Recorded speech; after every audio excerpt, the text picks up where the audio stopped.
Hello, good morning.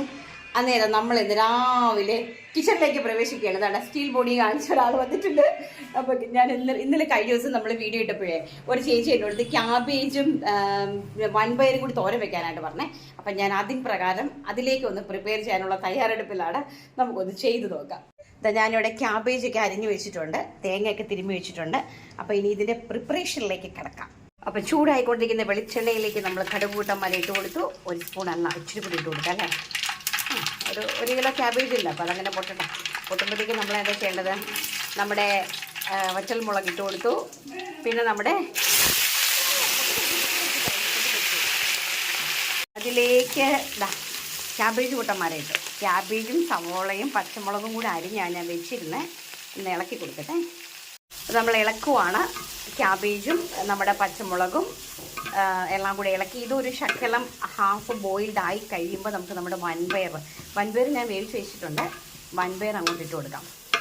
അപ്പോൾ ശകലം ഇതൊന്ന് ഇച്ചിരി ഒന്ന് ഈ എണ്ണയ്ക്കകത്ത് കിടന്ന് ആ പച്ചമുളകിൻ്റെയും ആ നമ്മുടെ സവാളയുടെയും പച്ചമുളകിൻ്റെയൊക്കെ നീരിൽ ശകലം ഒന്ന് ആവിയിൽ ശകലം ഒന്ന് ബോയിലായിട്ട് വരട്ടെ.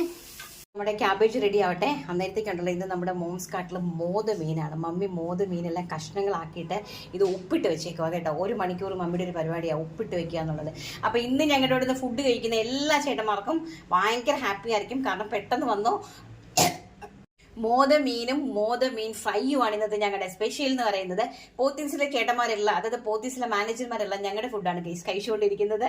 എല്ലാ ചേട്ടന്മാരും കാണുവാണെങ്കിൽ പെട്ടെന്ന് ഒടിഞ്ഞു പോരും കേട്ടോ. അപ്പം നമ്മുടെ ക്യാബേജ് ഇതവിടെ കിടന്ന് റെഡി ആയിട്ടുണ്ട്. ഇതിലേക്ക് നമുക്ക് വൻപയറിടാം. ഇതിലേക്ക് നമ്മളങ്ങനെ വൻപയറിട്ടു. ഇപ്പം രണ്ടും കൂടെ ഒന്ന് മിക്സ് ആക്കിയിട്ട് നമുക്ക് അരപ്പിട്ട് കൊടുക്കാം. കണ്ടോ, എന്നാ ഭംഗിയല്ലേ. ഇനി അതിലേക്ക് നമുക്ക് അരപ്പിടാവേ. ഞാനിതിലേക്ക് ഇച്ചിരി ചതച്ച മുളക് ഇട്ട് കൊടുത്തിട്ടുണ്ട്. എൻ്റെ എല്ലാത്തിൻ്റെയും സ്പെഷ്യാലിറ്റിയാണ് ഈ ചതച്ച മുളക് എന്ന് പറയുന്നത്. എനിക്ക് ഭയങ്കര ഇഷ്ടമാണ് ഈ പയർ വിഭവങ്ങളൊക്കെ ചതച്ച മുളക്. അപ്പോൾ നമ്മുടെ സ്വാദിഷ്ടമായ ക്യാബേജ് വൻപയർ തോരൻ ഇവിടെ റെഡി ആയിട്ടുണ്ട്. പക്ഷേ കണ്ടതുപോലെ അല്ല കേട്ടോ, നല്ല ടേസ്റ്റ് ഉണ്ടേ. ഞാൻ ഇത്രയും പ്രതീക്ഷിച്ചില്ല. അപ്പോൾ താങ്ക് യു സോ മച്ച് ചേച്ചി. ഒരു ചേച്ചി കമൻറ്റ് ചെയ്തിട്ടുണ്ടായിരുന്നു. പക്ഷേ ഞാൻ ചേച്ചിയോട് എങ്ങനെയാണെന്ന് ചോദിച്ചിട്ട് ചേച്ചി റിപ്ലൈ തന്നില്ല. പക്ഷേ ഞാൻ എൻ്റെ ഒരു അറിവ് വെച്ച് അങ്ങോട്ട് ചെയ്ത് നോക്കി. പക്ഷേ നല്ല ടേസ്റ്റ് ഉണ്ട്. ഇനി നമ്മുടെ ചേട്ടന്മാരാണ് ഇതിൻ്റെ അഭിപ്രായം പറയേണ്ടത്. അത് ഞാൻ നാളത്തെ വീഡിയോയിൽ ഇൻക്ലൂഡ് ചെയ്യാം കേട്ടോ. അപ്പോൾ ഓക്കെ, ബൈ.